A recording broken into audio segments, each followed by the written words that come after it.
Here we see Mike early landing his jab right there that really knocked Jake back. I think that's his most effective punch of the round. But then we see the right hand grazes Mike Tyson by Jake Paul. That would have been a good shot had it been on the chin. So Mike Tyson just revealed the truth behind the Jake Paul fight, and it's as dramatic as you'd imagine. The same guy who smashes heavy bags with punches that sound like gunshots steps into the ring and suddenly seems restrained. Those brutal famous hooks, missing. That legendary power, toned down, like he's just sparring, not fighting. See Jake Paul land a beautiful jab with right hand first, right there, and knock Mike off balance 2 times. And Mike was highly off balance right there. I don't like how his legs look. Something wrong with the mouth gear. That affects his oxygen intake, right? Tyson, known for punches that make opponents rethink their entire lives, seemed unusually tame against Jake Paul. The once feared fighter, who turned rivals into memes before memes even existed, couldn't finish a YouTuber with just 11 fights. Suspicious? Maybe. But Tyson didn't hold back when explaining, and trust me, his reasoning is juicier than anything trending online this week.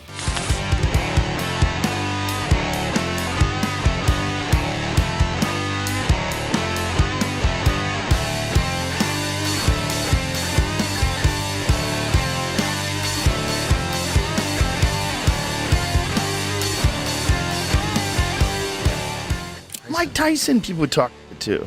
There's certain people that are just crazy, man. Well, these people that think that he don't stand a chance against Jake Paul, they're like, this shouldn't even because he's too old. I was like, I think you're crazy. Well, they're definitely uninformed. Yeah. Because here's the thing: he is 57 years old. He will be 58 when they fight. He has had a long fighting career. He has been knocked out by massive men like Lennox Lewis and Evander Holyfield. You know, he's had a lot of blows. And he's also doing this very unique kind of training with electrical muscular stimulation. Joe Rogan, the unmistakable voice of modern combat sports, shared his candid thoughts on the spectacle of Mike Tyson versus Jake Paul during his podcast. Rogan described how surreal it felt watching a 58-year-old Tyson step into the ring against a YouTuber turned boxer. While he praised Jake's youthful energy and improving skills, he couldn't overlook Tyson's fading speed and power. Mike still has that iconic head movement, Rogan said, but the punches aren't what they once were. Summing it up, Rogan reflected, Jake may have won, but it wasn't the unstoppable Mike Tyson fans grew up idolizing. Mike Tyson was right, and I was wrong. You know, you guys know the whole story about Shark Week, and you know, if you don't, I begged him not to do the Roy Jones fight. You're too old. I love you. I don't want to see you take any more punishment. So I set him up on Shark Week. He got paid good money, and he's like, you fucking. So he almost flipped out the last day and was ready to kill everybody on the boat because he had to jump in with all these sharks again in the middle of Florida. And he's like, this fucking asshole says that you know, he cares about me and everything else. I've been fighting since I was 12, and he throws me in the ocean with a bunch of sharks. He was right about that too.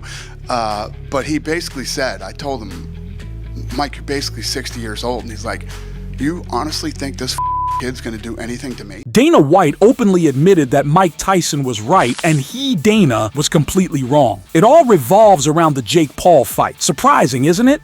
Dana begged Tyson not to face Roy Jones Jr., arguing Tyson was too old for the ring, yet somehow no one saw Jake Paul as the potential giant slayer. But Tyson didn't need a knockout to make his point.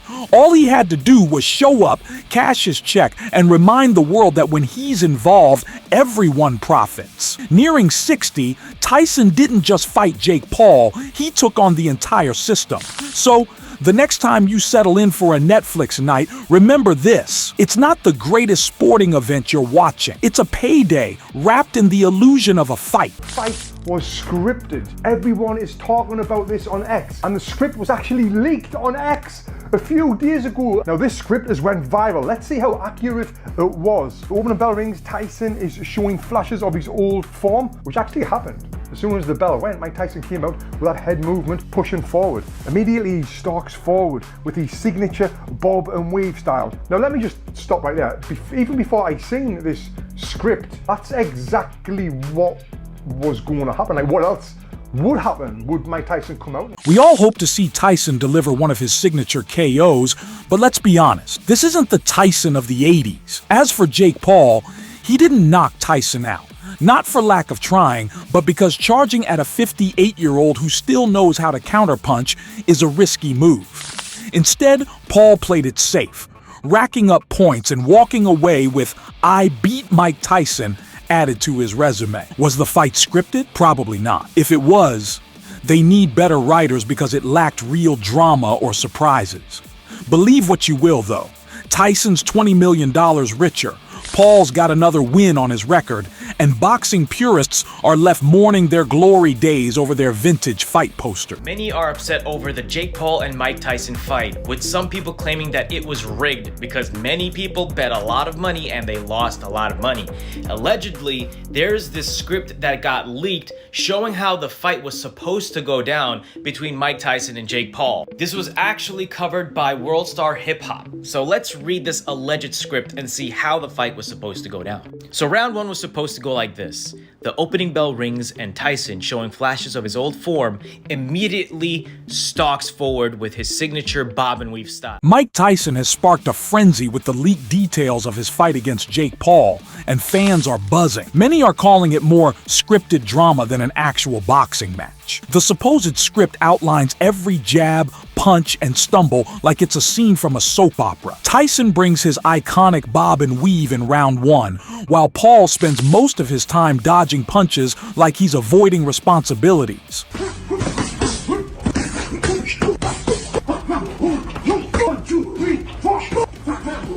Paul's youthful energy keeps him ahead, dodging and weaving as a few punches land. In round two, Tyson delivers a body shot so sharp it makes the crowd gasp in unison. Meanwhile, Paul bounces around the ring, unfazed, like fatigue simply doesn't exist. The ring cautiously, Tyson lands a few jabs, but Paul's youth shows in his superior ability. Paul connects with a quick 1-2 combination before retreating. Tyson's timing appears slightly off, his punches a fraction slower than his prime. Round two, Tyson comes alive, cutting off the ring more effectively. He lands a thunderous left hook to Paul's body that draws a collective gasp from the crowd. Paul weathers the storm, using his reach advantage to pepper Tyson with long jabs. By the third round, Jake Paul seems to hit his stride, throwing punches with the confidence of a seasoned pro. Meanwhile, Tyson's trademark head movement slows noticeably. By the fourth round, Tyson looks fatigued, and Paul starts landing clean shots, turning the match into a showcase for his footwork. Then, in the fifth, Paul unleashes a perfectly timed combination that sends Tyson to the canvas. The referee's 10 count seals the deal. Paul wins by KO. As the crowd erupts, some can't help but wonder, was this a fight or a scripted spectacle? Tyson doesn't directly call it a setup, but the overly theatrical nature leaves plenty of room for doubt. Like I expected it to be. What is your assessment of Jake Paul, the boxer? A very good fighter. Do you think he deserves respect from the public? Absolutely. Hey, that was a good slap. I like that. Apparently, the Texas Department of Licensing and Regulation wasn't willing to take the risk of a genuine fight. So the event turned into more of a sparring session, spiced with a touch of drama. Tyson claimed it was all about entertaining the fans, but what they got was a watered-down version of boxing. An agreement between both fighters not to go too hard. No knockdowns, no knockouts, just two men playing tag in front of a paying audience. Tyson even admitted to holding back to make Jake Paul look good. It made sense though. Paul, a YouTuber turned boxer, needed the help. Tyson later revealed a deeply personal reason for his lackluster performance. Earlier that year, he had faced a near-death experience, losing half his blood and enduring 8 transfusions. While this explained his condition, it didn't do much to console fans who left feeling shortchanged. At any point, did you start to take your foot off the gas just a little bit because you noticed he was tiring out? Yeah, definitely. Definitely a bit. You know, I wanted to give the fans a show. Tony Bellew called the event a circus and encouraged fans to boycott Jake Paul until he faces a real contender rather than someone eligible for a senior discount. Terrence Crawford and Gervonta Davis joined the conversation, with Davis labeling Paul a bozo for failing to finish a 58-year-old Mike Tyson. True to form, Paul celebrated his win with enthusiasm, even hinting at a potential fight with Tyson's brother. Critics argue that jumping from one spectacle to another only highlights boxing's willingness to prioritize cash over credibility. While Tyson remains a legend, this match felt more like reality TV than a legitimate bout. As for Jake, the self-proclaimed problem child is still waiting for a genuine challenge to step into the ring. I don't know what pleasure you can take from beating an old Mike Tyson. I believe he actually won the first 2 rounds. Jake Paul probably won the rest of them. Mike Tyson's legs were gone, man. They were gone. And I believe Ryan, I got to give Ryan credit on this one, man.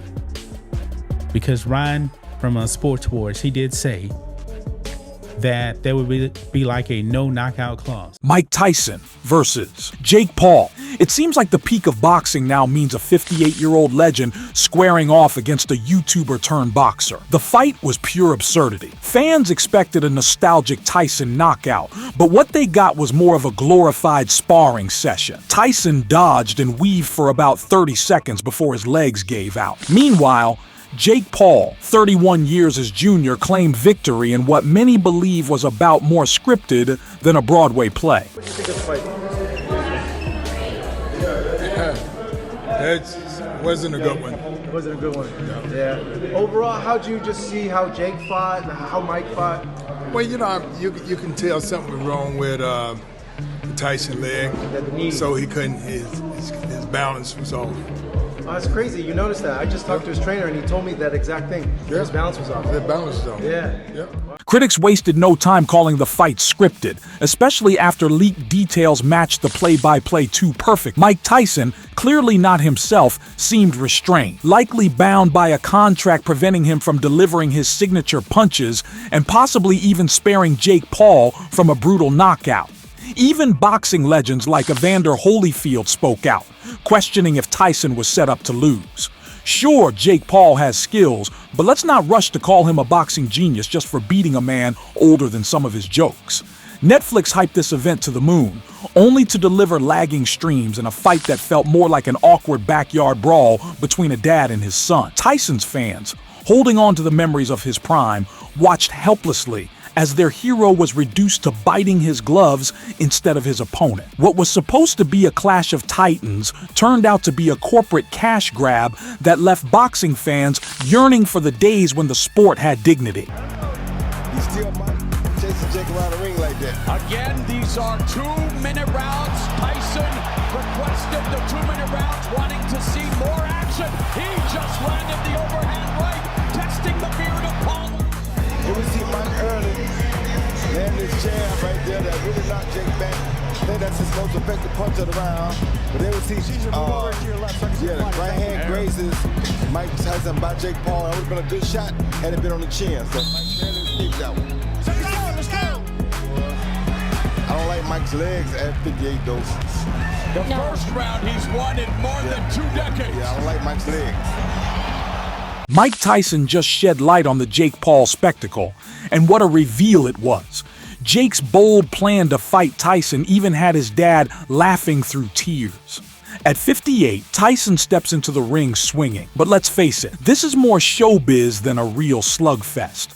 Those 2-minute rounds, Tyson's idea, likely for action over endurance. Jake fumbles through, landing punches that had only hurt if Tyson were made of foam. A good right hand to the body after the jab, lay the jab there and do a good right to the body. Push Mike off balance again because Mike wasn't ready for it. You don't like to see those kind of punches land because that tells you that his reflexes are off and not what they used to be. To us tonight. Can find out sometime, but in terms of Jake Paul, you're right, Roy. He's turning into a boxer. Yeah, good shot. And again, the left hook. Good Round 3 begins, and Jake's swagger screams, "Prime Tyson!" But let's be real, he's not. He manages to connect with a jab or two, nudging Mike off balance, and acts like this isn't just a sports reality show in disguise. Tyson, ever the legend, fires back with a few sharp left hooks, reminding everyone why he's iconic. Still, time has softened his speed, and it's no secret. From Jake's corner, shouts of "use the jab" echo. But this isn't transforming into Ali versus Frazier. Instead, Jake tosses soft punches while Tyson wrestles shadows of his glory days. It all ends in a hug, a staged finale to a lucrative spectacle.